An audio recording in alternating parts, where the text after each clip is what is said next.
It's taken over most of the routine security work from the regular army.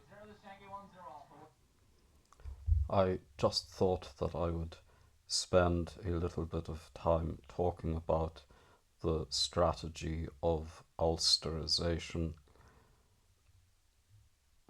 This documentary is from a Troubled Land archive. A Troubled Land puts up onto its channel old documentaries concerning the troubles in Northern Ireland.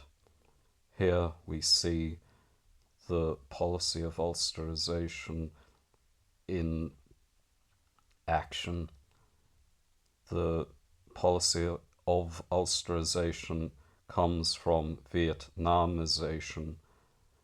The Americans in Vietnam were conducting a cynical war of occupation, a cynical war of imperial adventurism.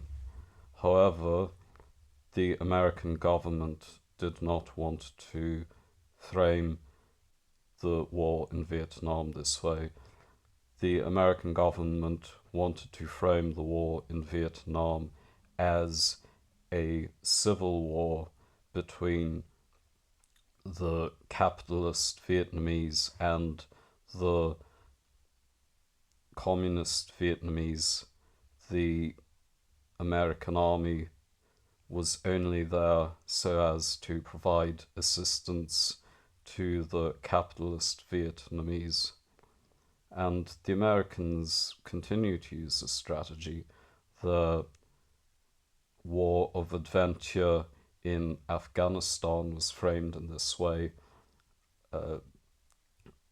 as a civil war between the government of Hamid Karzai and the Taliban. So Vietnamisation was employed in Afghanistan. It was also employed in Iraq and in other places. And this idea of framing a war of occupation as a civil war was taken up in Northern Ireland. The IRA wanted to frame the war in Northern Ireland as a war of occupation. The IRA were fighting off a foreign British government, a foreign British army, a government that was a COA, a government on a different island. They wanted to frame the Troubles as a freedom fight, an overthrow of occupation. And I think that in the late 60s, early 1970s, the British government caught on to this desire by the IRA to frame the war this way. And so the British government, in response, they wanted to frame the war as a civil war. And one of the ways that they wanted to do this was by pulling out mainland troops. If there are no mainland British troops in Northern Ireland, then the IRA is fighting a civil war against Protestants. And this is why the UDR was called upon. The UDR was a local regiment, and the mainland British Army was more and more being taken off the streets. And so the IRA could not frame the insurrection as a freedom fight against a foreign power, because more and more what they were doing was killing local policemen and killing local UDR men. And so I think actually that this policy of Ulsterisation worked beautifully for the British government.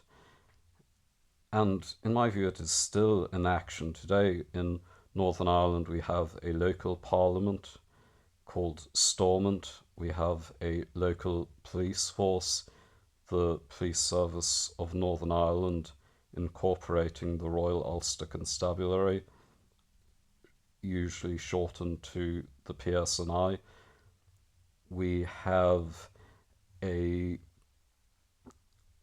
we still have a local army of sorts in Northern Ireland, the Royal Irish Regiment, or the Royal Irish Guards. The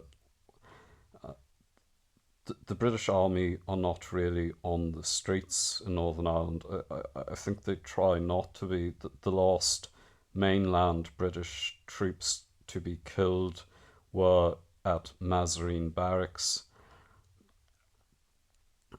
I was in Crossmaglen the other day in South Armagh, and there were no helicopters in the skies. The British Army in South Armagh does not travel anywhere on foot. I don't think even the police in South Armagh travel anywhere on foot. I think they still go by helicopter, but there wasn't a helicopter in the sky. So there's a local government in Stormont, a local police force, a local army. The mainland British Army aren't anywhere conspicuous. And so this means that when the dissident Republicans attack a policeman or a British Army man, I mean, the entire community condemns it, and rightly so, I might add, but it just goes to show how successful Ulsterisation has been. There is minimal British, there is minimal mainland British involvement in Northern Ireland, and I think that this works in Britain's favour, and I think that this works in the Union's favour. I think that Catholics in Northern Ireland are much less likely to be violently opposed to a local Stormont government and a local police force than they are to be violently opposed to a Westminster government with a police force commanded by a British Secretary of State for Northern Ireland and a foreign mainland British Army. And so I think that the policy of Ulsterisation is fascinating. I think that it is still being employed today by imperial adventurous armies like that of the United States of America, and it is something to be aware of how imperial governments of occupation try to reframe that occupation as simply assisting one side in a civil war.